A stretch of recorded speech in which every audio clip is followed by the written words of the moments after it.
के चैनल में स्वागत है। आज मैं बताऊंगी लगन कुंडली और नवमांस कुंडली से कि आपका लाइफ पार्टनर कैसा होगा, आपका पति पत्नी कैसे होंगे। तो लगन कुंडली में सबसे पहले देखेंगे कि सप्तम भाव का स्वामी अगर 6, 8, 12 में होता है तो वह अच्छा नहीं माना जाता। देखिए 7वें भाव में कौन सी राशि है? धनु। धनु राशि के स्वामी गुरु यहाँ पर आ गए हैं। तो ऐसा लग्न कुंडली में देख रहे हैं कि ये इसका जीवन साथी अगर 8वें भाव में होता है तो रोगी होता है, उसके शत्रु वगैरह सब ज़्यादा होते हैं। अगर 7वें भाव का स्वामी अगर 8वें भाव में होता है तो उसका कभी भी इंसल्ट कर देता है, वो कभी देखता ही नहीं है ना, उसका इंसल्ट कर देता है, उसको कुछ समझता ही नहीं है। अगर 12वें भाव में होता है 7वें भाव का स्वामी कुंडली में तो उसका ना रहने, कोई इनविटेशन कार्ड देने आया, कोई बोला अपनी पत्नी से मिला दो तो उसे कोई ज़रूरत नहीं, बोला कोई रही पत्नी से मिलने की क्या ज़रूरत है, हमसे ही मिल लो, मतलब पत्नी को कोई औदा ही नहीं देता है।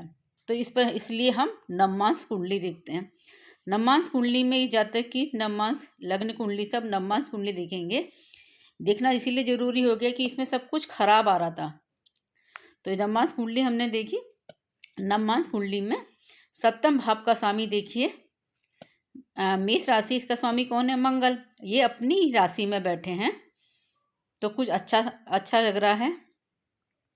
और इसमें गुरु भी देखते हैं, लड़की के लिए गुरु देखते हैं। अगर गुरु का होना अच्छा होता है तो गुरु किस राशि में बैठे हैं? उच्च राशि में बैठे हैं।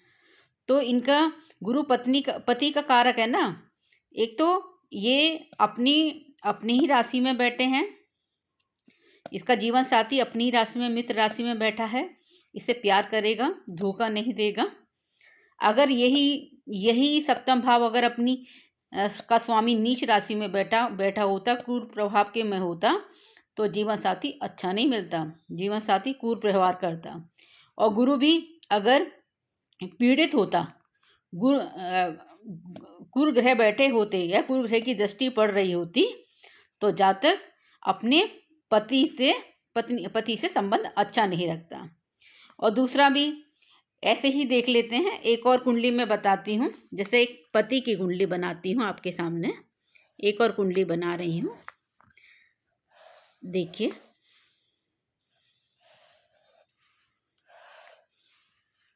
वो मैं स्केच कर रही हूँ तो साथ साथ आपको सिखा रही हूँ। तो ये जैसे पति का है 1, 2, 3, 4, 5, 6, 7, 8, 9, 10, 7, 12 है ना। तो ये हो गई। अगर ये 11वें 1 है, इसमें सप्तम भाव का स्वामी अगर पत्नी का कारक है ना, अगर ये है ना 12वें भाव में बैठा होता तो इसकी पत्नी क्या करे? 12वें भाव में इसका लाइफ पार्टनर बैठा है तो इसकी पत्नी का स्वभाव क्या होगा?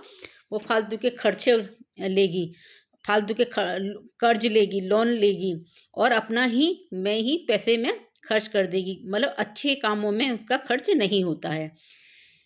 यदि ये नवमांस कुंडली है, अगर इसमें शुक्र होता है, अगर शुक्र नीच का होगा, अगर कुंडली में शुक्र 12वें नंबर में, शुक्र किस राशि में नीच का होता है? कन्या राशि में। और शुक्र कन्या राशि में पुरुष की कुंडली में नीच का है तो क्या होगा? पत्नी उससे अच्छा संबंध नहीं रखेगी, पत्नी के दूसरे अपने जो उसका अफेयर चलेगा उससे संबंध चलेंगे, ये शादी नहीं टिकेगी। इसमें क्या देते हैं नवमांस कुंडली में? एक और चीज़ देख लेते हैं कि अगर लग्नेश हमारा ये है ना मंगल, अगर मंगल हमारा अपनी मित्र राशि में होगा और अपनी मित्र राशि अपनी राशि में और उस मूल त्रिकोण राशि में होगा तो लाइफ पार्टनर अच्छा मिलेगा। अगर इसके विपरीत भी अगर मंगल अपनी नीच राशि, शत्रु राशि में होगा तो लाइफ पार्टनर उतना ही ज़्यादा खराब मिलेगा। इसमें क्या देखेंगे? अगर चौथे भाव में अगर कोई लगन कुंडली में कोई मांगलिक है, लगन कुंडली में व्यक्ति मांगलिक है और चौथे भाव में भी एक तो लगन कुंडली में मांगलिक और चौथे भाव में भी कुर ग्रह बैठ गए, जैसे राहु बैठ गए है ना, तो कुर ग्रह बैठ गए तो व्यक्ति को सुख तो मिलेगा ही नहीं, सुख मानसिक शांति नहीं मिलेगी। ये सुख है ना, सुख का घर है ना, तो सुख नहीं मिलेगा, अंडरस्टैंडिंग अच्छी नहीं होगी। अगर अगर 5वें भाव में बुद्धि का भाव है ना, अगर यहाँ पर अच्छे ग्रह बैठते हैं, जैसे गुरु बैठ गए, अच्छे ग्रह बैठ गए, तो क्या होगा, उसका पत्नी की बुद्धि अच्छी होगी, या जो जिसकी जातका की कुंडली है तो उसके पति की बुद्धि अच्छी होगी, वह मिलजुल के काम करेंगे। ये लोग एक दूसरे के प्रति सम्मान रखेंगे। ऐसे ही कुंडली में अगर 8वें भाव में गुरु ग्रह हुआ, अगर गुरु ग्रह है तो क्या होगा, गुरु ग्रह होगा तो इन दोनों में मन मिटाव रहेगा। ससुराल पक्ष वाले एक दूसरे को इनको परेशान करेंगे, और ये लोग है ना अपने आप से एक दूसरे से समझौता है करके चलेंगे, और है ना इनका लाइफ है ना अच्छी नहीं रहेगी, खुशहाल नहीं रहेगी। अगर यहीं पर अगर शुभ हो तो ससुराल वाले इन लोगों को अच्छा से मिला देंगे, बातचीत कराएंगे, और सुख संबंध रहेंगे, और शुभ ग्रह की दृष्टि भी पड़नी चाहिए। नवम भाव से भी होता है, यदि नवम भाव का स्वामी में अच्छे ग्रह बैठे हों तो पति पत्नी है ना एक दूसरे से अलग नहीं हो सकते हैं। नवम भाव में अगर शुभ ग्रह बैठे हों, शुभ ग्रह की दृष्टि आ रही है, तो पति पत्नी कोई भी है ना अपनी मर्यादा में रह के काम करेंगे, गलत काम नहीं करेंगे। ये नहीं होगा कि है ना शादी कर ली और फिर दूसरे से अफेयर चला लिया और किसी भी संबंध में गलत में आ गए, अपनी धर्म के प्रति रहेंगे। अगर क्रूर ग्रह होगा तो पति पत्नी यहाँ से मतलब कुछ ना कुछ गलत काम कर लेंगे। 12वें भाव में ऐसे ही होता है। 12वें भाव में भी अगर क्रूर ग्रह है तो अच्छा नहीं होगा। इसके अपोजिट अगर शुभ ग्रह हैं, शुभ ग्रह भी हैं तो वह अच्छा होता है। शुभ ग्रह होगा तो अच्छे मामलों में घर जायदाद प्रॉपर्टी खरीदने में साधन मिलेगा। अगर सबसे मेन है ना लग्न, अगर लग्न का स्वामी अगर अपनी मित्र राशि, स्वराशि और मूल त्रिकोण राशि में होता है तो वह व्यक्ति, उसका जीवन साथी बहुत अच्छा होता है।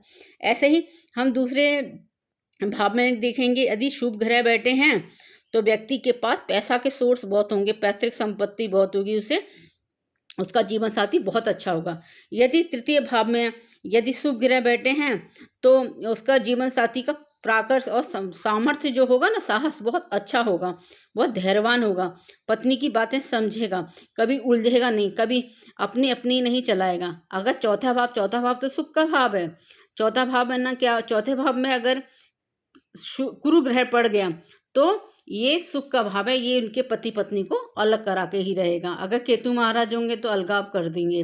अगर 5th हाउस होगा तो पति पत्नी की बुद्धि है, दोनों किस तरह की बुद्धि से इस्तेमाल करते हैं। अगर शुभ ग्रह है तो पत्नी पति खुश रहेंगे। अगर छठे भाव में भी यदि शुभ ग्रह हैं तो पति पत्नी का थोड़ा सा संबंध बच जाता है। और 7th भाव तो बहुत ज़्यादा मायने ही रखता है। 7th भाव क्या रखता है, बहुत ज़्यादा मायने रखता है। अगर 7th भाव 6, 8, 12 में ना जाए, अपनी मित्र राशि में हो और शुभ ग्रह की दृष्टि हो, और लड़के की कुंडली हो तो शुक्र अच्छा होना चाहिए, और लड़की की कुंडली हो तो गुरु अच्छा होना चाहिए। अगर ये सब अच्छा हो तो लाइफ पार्टनर की बहुत अच्छा मिलेगा। और जब भी कभी कुंडली वगैरह मिल रहा है तो नवमास कुंडली जरूर देख लेना चाहिए, और नवम भाव को जरूर देख लेना चाहिए। अगर नवम भाव में क्रूर ग्रह हैं तो पति पत्नी एक दूसरे को धर्म के प्रति काम नहीं करेंगे, एक दूसरे के प्रति सम्मान नहीं रखेंगे, धर्म के विरुद्ध काम करेंगे। ऐसे ही 12वां भाव सैया का भाव होता है ना, सुख सैया। अगर 12वें भाव में क्रूर ग्रह है तो पति पत्नी एक दूसरे को खर्च ज़्यादा वैसा करेंगे, एक तो सामाजिक समझ नहीं होगी और एक दूसरे पर वो प्रभाव डालेंगे। ऐसे पति पत्नी की कुंडली लम्मास के द्वारा देखी जाती है। राधे राधे।